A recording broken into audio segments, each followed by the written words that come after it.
નમસ્કાર મિત્રો, સ્વાગત છે તમારું અમારી YouTube channel Gujarat jobs and ન્યૂઝમાં. મિત્રો, આંગણવાડી પગાર વધારાને લઈને સારા સમાચાર સામે આવી રહ્યા છે. આંગણવાડી કર્મચારીઓ જ નહીં પરંતુ આશા વર્કરો તેમજ લઘુત્તમ વેતન મેળવતા કર્મચારીઓના પગાર વધારાને લઈને એક મહત્વના સમાચાર સામે આવ્યા છે. કેન્દ્રની મોદી સરકારની મજૂર, કર્મચારી અને ખેડૂત વિરોધી નીતિઓ અને 4 લેબર કોડ લાગુ કરવાના વિરોધમાં રાજ્યમાં પણ સૂચિત હડતાલો કરવામાં આવી રહી છે. આ હડતાલને સફળ બનાવવા અને કામદારોના અધિકારો સુરક્ષિત કરવા માટે બુધવારના રોજ કાલીબારી હોલમાં એક સંમેલન યોજવામાં આવ્યું હતું, જેમાં BMS સિવાય તમામ મજૂર સંગઠનોના અધિકારીઓ, બેંકોના કર્મચારીઓ અને વીમા કંપનીઓના ફેડરેશનોએ ભાગ લીધો હતો.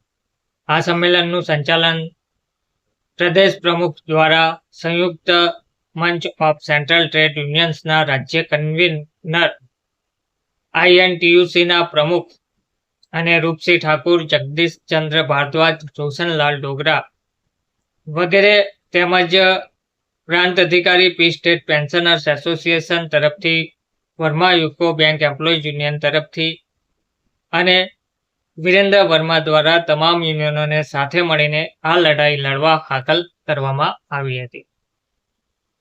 તો આ લડાઈ શેના માટે છે? તો આ મજૂર સંગઠનોની મુખ્ય માંગણીઓ જે છે તે છે, મજૂર સંગઠનોની મુખ્ય માંગણીઓમાં આંગણવાડી બહેનો, મધ્યાહન ભોજન અને આશા વર્કરોને સરકારી કર્મચારી જાહેર કરવા, ગ્રેચ્યુટી લાગુ કરવી, મજૂરોનું લઘુત્તમ વેતન વધારીને 26,000 રૂપિયા કરવાનો સમાવેશ થયો છે. આ સિવાય 4 મજૂર વિરોધી લેબર કોડ, વીમા ક્ષેત્રમાં 100% વિદેશી સીધા રોકાણનો વિરોધ, કામદારોના કામના કલાકો 8થી વધારીને 12 કલાક ના કરવા, કેન્દ્રીય કર્મચારીઓના કામના કલાકો અઠવાડિયામાં 40થી 50 સુધી ના વધારવાનો સમાવેશ થાય છે.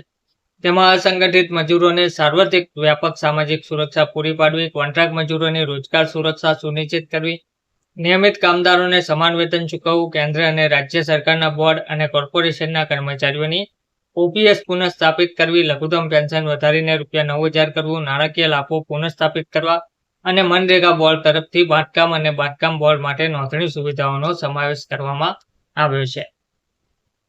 તેમાં મુખ્યત્વે આંગણવાડી, મધ્યાહન ભોજન અને આશા વર્કરો જેવા કર્મચારીઓને સરકારી કર્મચારી તરીકે જાહેર કરવા માટે પણ માંગ કરવામાં આવી રહી છે. આ માટેનો નિર્ણય 30 એપ્રિલ સુધીમાં લેવા અંગે પણ સ્પષ્ટતા કરવામાં આવી રહી છે. તો નવા મહિનાથી એટલે કે 1 મેથી નવું પગાર ધોરણ કેન્દ્ર સરકાર, રાજ્ય સરકાર દ્વારા જાહેર કરવામાં આવી શકે છે. ધન્યવાદ.